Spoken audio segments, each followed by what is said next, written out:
โดยกราบสบายดีและสวัสดีเด้อพ่อแม่พี่น้องเบิดสุขสุขคนเนาะพอดีสาเลมน้อยมาแต่เวียกกับบ่าวพามีมื้อนี้ไปทางวัดป่าพุ่นแหละบ่าวพามีเพิ่นก็ไปมอบเงินค่าสร้างมาถวายเงินค่าสร้างแล้วก็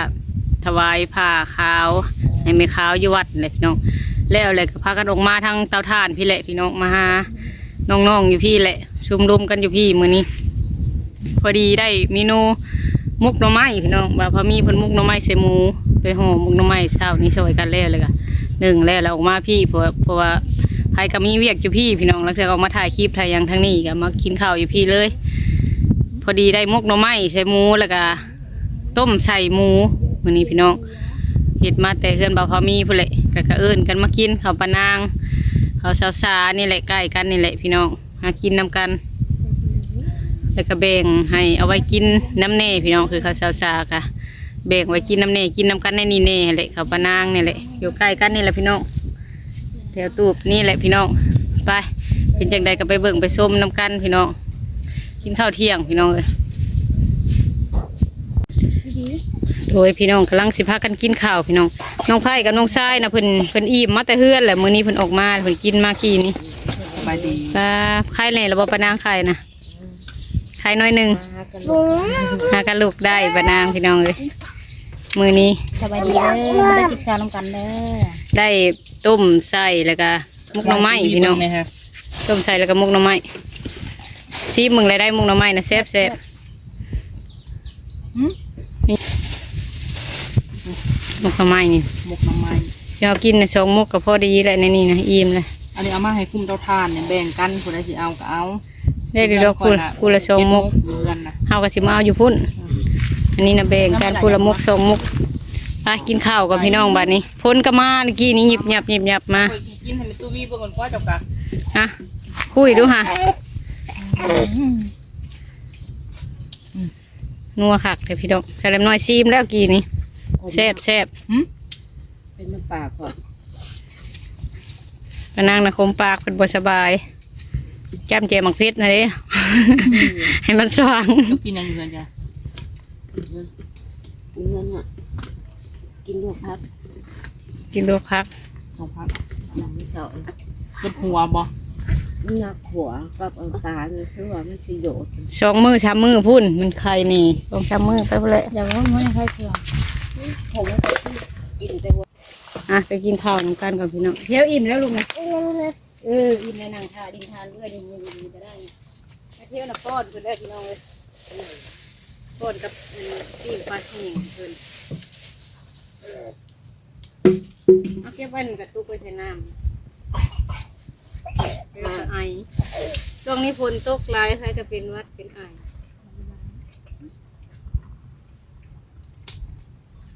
ปัญญาเป็นอะไรพิมพ์เพื่อนเขาบอกกันนะปัญญาไอ้บ่เจ้าต้มกับขมเนาะเป็นใส่อ่อนเนาะพอทั่วซื้อมาย่ำได้ก็ว่าคมจะใส่หมูนะ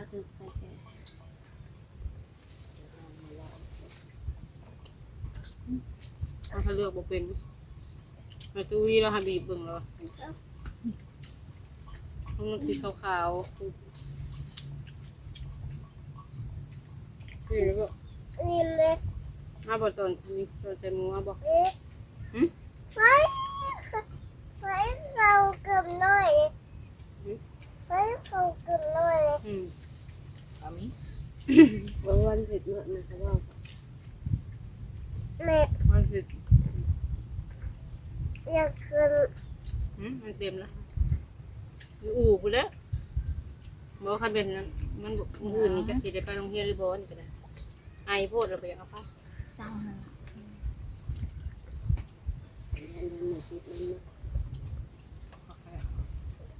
ไม่เห็นแล้วแม่เวลากินข้าวนะเล็กน้อยแล้วแม่ใส่กันไอมุกน้ำมันใส่หมูพี่น้อง3 สั้นตอนหมูนี่กินทอดกันย่าอยู่ไม่ใช่ผักกระยาค่ะกินตำแหน่งต้มหอยแต่บุอื่นมันมากินเนาะต้มหอย จะไปหาหอย นั่นแหละ เบอรี่ดูหอยโข่ง โกง ได้เสือถึงฝนตกคืนนี่เหรอวะ เป็นยังมาก่อน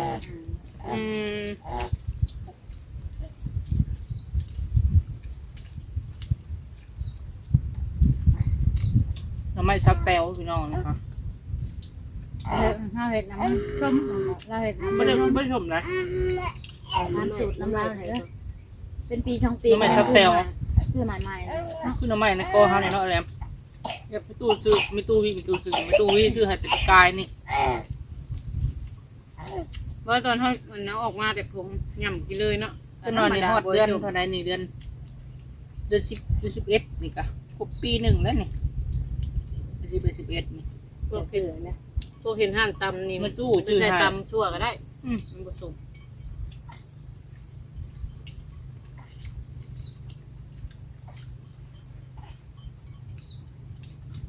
ซุ่มมันเขาแกงหน้ำไม้ขายนะหน้ำไม้ตัวนี้ไปแกงไม่ใช่ไหมเขาแกงขายหน้ำไม้ชุ่มจมยำแดงนะ ๆเขาก็ซื้อไรผมเดี๋ยวเขามันซื้อ แกะอีกมาคอเดียวเขายาให้กินเลย เป็นขึ้นไปยิ้วน้ำเนี่ยเหมือนมาในข้อแห้งเลย จำได้อืม ซื้อ14นี่เขา7มากินนี่นะ เขาหนับโมงเสร็จรถ4 ชั่วโมงถูกมากิน ขาดเนื้อสาวอัน4เม็ดบาทเดียวเลย เพื่อ ปลา ป้า ล้านปลาล้าน ป้าว่าบ่อยากกินยาอะไรแบบ สุ สุ ด ด ท้า ท้าย ย แล้วมันกลมเนาะบุกุ้ เอฟยังเที่ยวทำอาหารบ่ใช่น้ำกูว่าถึงน้ำเอง พี่2เม็ด น้ำไม่กระตาเอาไว้กินน้ำปะ บุกุ้น2มื้อทวงว่าจะกินยาบ่ทันกันเนาะ กินยาบนทันแล้วมัน แล้ว นัก ว่าเหือฮะสำอาบน้ำมันนั่นช่วงค่ะ เราต้องกินยานั่นน่ะมันถือมันถ้าพี่บ่ถือแล้วดีก็เจ็ด เป็นแบบนั้นค่ะเป็น เป็นแบบนั้น มันสิบ่ได้ลุกเต้นคือเขาว่าว่า มีคอลลาเจน มันเกิดแทงสีแดงพี่กับสีฟ้า ทุกปีแป้งสีเขียวบอก เดี๋ยวก็ชิมมุกน้ำลาย คนเจนกับ3 ชั้น 4 ชั่วโมงกินเท่านึงผู้ใหญ่กินเท่า2ฮะ ในซองนี่หมด เปิดซื้อเลยได้ว่า นี่ก็ไปซื้ออีก บ่อยากกินลายนะ ส่วนมาก แต่มันบ่ลง แบบซื้อซาลาอันซื้อซาลามาแล้วมันบ่อยากลงเป็นซาลา สาน้ำเนาะ งามเลยรู้ข่าวจังอ่ะทุกกันเนาะ น่าเปิดเขาอุ่นเขาเย็น อันนี้บ่ได้เขาเยอะเพราะว่าเองมาแล้วบ่ได้แล้วไปหนึ่ง เขาจริงๆครับยังพอดีเบิดเนาะ เจอกับบ่ได้อุ่นยำจัง แซ่บเบอร์ละไอเห็นนะแซ่บบ่คุณพาแซ่บบ่เอาบุเซียน ใส่ในเป็ดจามอีกเส้นเลือกคักๆจามเหลืองๆคักๆกับจามเดียว อันนี้มองแซ่บ ก้อยเอากระไรบ่ ไปใส่ ชั่วบ่เนี่ยก็คือ ต้มจั่วบ่แต่เจ็บนี่ นี่จะต้มปอดนะต้มจะใบมะเขือนะ อันนี้ตุ้ยไว้ตุ้มใส่ใบซีดาบ่บ่มี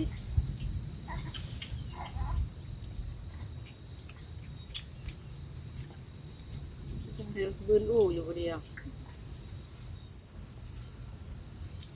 มันเป็นหนักจัง นอนกลางคืนคือเสือกลนี่ค่อยเหมือนกับเจ้าของกล นะฮะ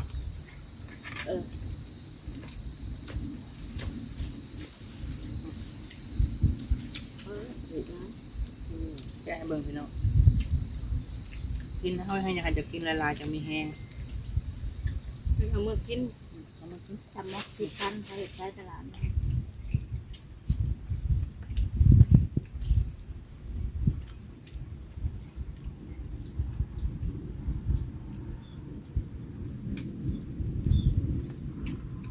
อิ่มเนาะ เบอร์แรมกินน้ำแซ่บเบอร์แรม แซ่บๆมันเลย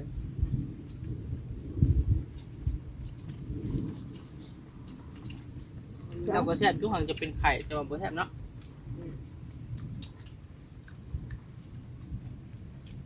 ตาผู้ไรรสชาติ เป็นวัดง่วงง่วงนัดง่วงทุกอย่าง แรมกินคักเลยแซ่บเนาะ ทำงานเขาขายชุดนี้เขาว่าคือพักหนึ่งมีต้นโตอ่ะ นอน นี่วันแม่ได้ปุ๊บกัน ใส่ยุ่งเลย เมื่อยมัดนี่ก็ต้นไปวัดเลยตรงนี้ใครวัดเลยต้นปุ๊บเนาะ ถ้าใครยุ่งเลยเจ็บมันนี่ตา ป้าตัวพี่น้องกำลังกินข้าวเลยมาเลยทั้งน้องผู้ยิบยับมาเลยเบิ่งดูจักว่ากำลังมาจักคือเสียงโอกๆมาทางน่ะ โอ้ยมันตกไปทางคนทางขนม ฝนตกพี่น้องเลยไอแถวแถวเนี่ยกินยาแล้วก็ยังไออยู่เสียงฝนได้โอกๆมาเลยผู้กำลังมาผู้กินแกงหน่อไม้กับมื้อใดก็ฝนห้ำแซ่บบ่ทางนี้ คุณคือ ป้าตัวพี่น้องเลยฝนกำลังมาฝนลิ้นหยิบมาเลยผู้แถวน้องก็ได้โอ้ อิ่มแล้วนะ กำลังพากันกินข้าวกำลังอิ่มพี่น้องเลยกำลังอิ่มฝนกำลังมา พูดคนกันตกไปทางผูกบ่มา เอื้อมโอ้ยสมักเขียวได้ลูก ตัวพี่น้องเลยพอดีเบิดหน่อไม้นั่นประมาณไข่นี่ช่องมกถ้วยนี้พอดีเบิดถ้วยนี้ก็ซองกับประทันวกหัวปนางแล้วกินข้าวบ่อยากแซ่บประใดมื้อนี้เป็นบ่สบาย มันจากผล อิ่มเลยทางซาๆก็ได้ เทวเอ้ย เทวมานะแม่เดี๋ยวฝนมาแล้วฝนลิ้นมาเลย ไปให้มาตากฝนบ่ลูก มาเด้อบักละ ข้าวห่มไปมาก อิ่มเลยพี่น้องไปใส่ลำน้อยกันทางนั้นกำลังเริ่มพักกันอิ่มคุยพิมพาไก่หันกับมิตรแบ่งกันพี่น้องไปปูแล้วมกทรงมกโอ้ยมาเลยพี่น้องพลมาเลยพลมาเลยพูทั้งน้องพุ่นกะ ไม่เศร้าเลยได้พูด พลพี่น้องพลตกกินข้าวอยู่พี่น้องพอดีอิ่มพลตกมาโอ้แห้งเติบอยู่ได้นี่มึงนี่ฝนตกทั้งนี้กำลังกินข้าวไข่แต่มีผัดตังอันนี้มีผัดตังห้องทางเทิงก็มีข่มไม้ยังบะทันโสดลงมาพี่น้องเลยช่วงนี้ฝนตกทุกมือพี่น้องเลยตกเกือบทุกมือเลยคืนนี้ก็ตกแห้งเติบเมื่อคืนนี้ก็ฝนตกแห้งเติบอยู่คืนนี้ก็ได้